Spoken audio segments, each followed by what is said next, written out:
اینم یه نسخه خاص از آهنگ شلوار فرنگی.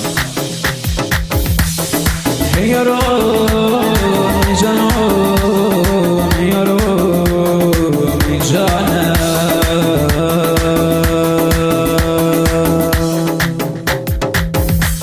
مسئولین کشور کاری کردن که به جای یار خوشگل ما خوابیده کنار ما رفیق سینگل ما ای دادن زل ما یار سینگل ما. در کشور ما دست جوانان همه تنگه پاها همه لنگه از این موج گرونیه که مغزا همه لنگه پس این گلوم قشنگه پس این گلوم قشنگه. در کشور ما جنگ همه تیر و تفنگه یار بنگی من شلوار پلنگی من عشق عاشقی منی نداره سر من قلب یار بنگی من شلوار پلنگی من. پلنگ وحشی تا دیدی سری فرار کن یار بنگی من شلوار پلنگی من. حج گربه سر خیابون یار جنگی من شلوار پلنگی من.